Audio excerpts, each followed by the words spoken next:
Okay, we're recording. Yes. Okay. Hello. Hello. Are we starting the speech momentarily?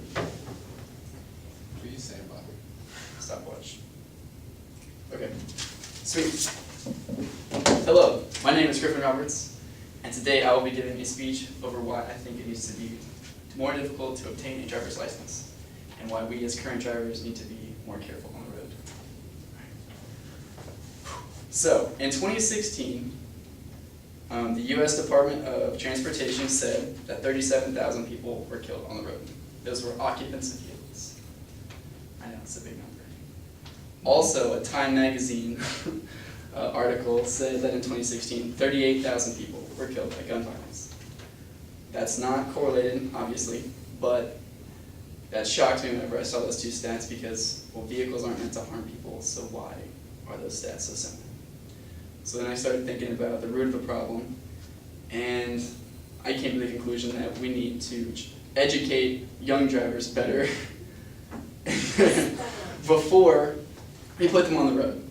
Because if you want to get better grades, you study harder. If you want to do better at your job, you work harder. So if we want better drivers and if we want safer roads, then we have to educate our young drivers more. So then I started looking at driver's education and the problems that come with our current academic education for obtaining a license. So the problems that I started to see were obvious. Well, to begin with, the forms of driver's education. So there's three main types. So there's the parent-taught, which is probably one of the most popular. There's the public school taught, which is like an after-school program. And then there's also the private school taught, which is just a school that only teaches driver's education.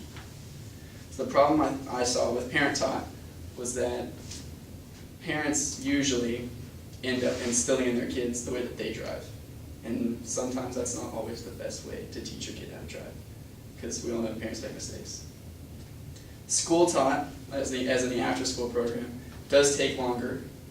It's usually on the weekends or a couple days a week, taught by a teacher or a coach or something. And I've seen that it's not always the most rigorous, and kids usually don't pay attention for that long after school.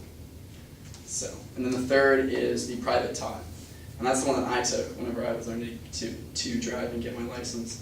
It's the most condensed and structured, but not always the most in-depth, because it's like just under a month to do the entire thing.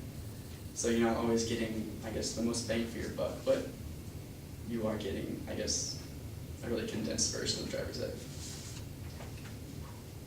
In driver's education, I also found that there is a lack of areas, of like specific areas covered in the classroom. So they cover how to start your car, how to stop, how to pass people, how to turn, what road signs mean, but they don't really teach you like emergency situations. So what happens when you start to slide in water, or on ice, on like an icy day in the winter, or if your tire blows out. Well, really in the actual Texas driver handbook that was used this past year in 2017, there's not a chapter. And like the entire 150-page book, there's not a chapter on what to do in an emergency situation, or what your dash lights mean, or what to do about like a blown out tire or anything like that. And I also saw a similar lack of requirements in obtaining a driver's license from the Department of Public Safety. It's like where you go and test for your license and everything. The only maneuver they require you to do in your test is to parallel park. Other than that, they just put you on the road and they drive you around for 15 minutes. And also that the written exams are very simple. It's true or false questions. It's what do you do at a stop sign? You stop. Okay, next question. There's not any scenarios that are asked. They don't tell you, it's just not difficult. It's very, very simple.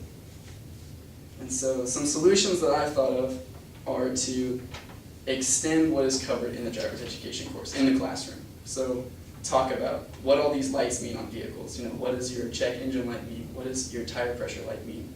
Things like that to help people keep their car in better shape so it's safer on the road. And also what to do in these emergency situations. So I researched one of the toughest countries to get a driver's license in, and that's Finland. It actually takes like 2 or 3 years to get a driver's license, and you have your permit for like, I think 2 of those years you have a permit until you can actually get a license.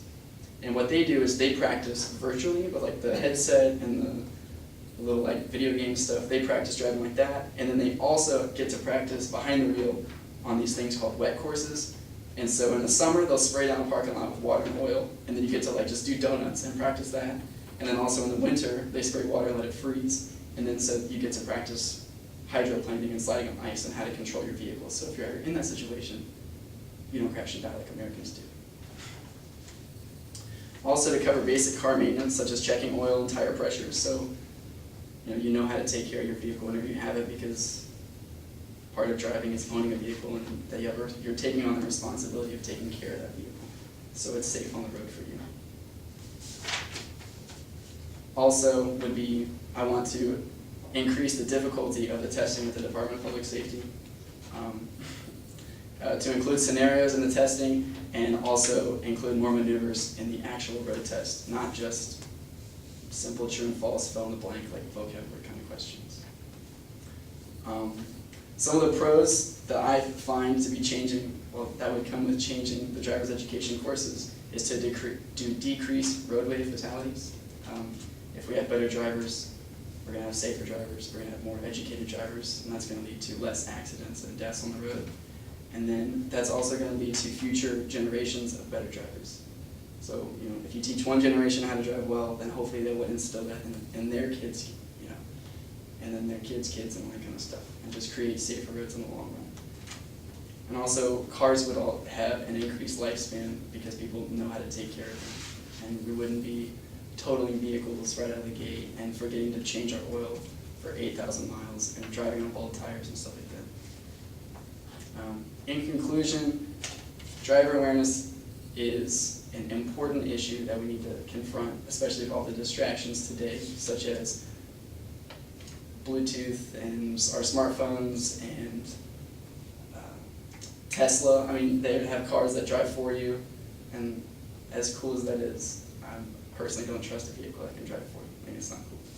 So, I think that if we all can just follow the rules of the road, eliminate distractions while driving, and get to know our vehicles better, we can all be safer on the road. Cool. Thank you. I'm going to stop this before. Keith, why didn't you? He didn't. There are so many cues.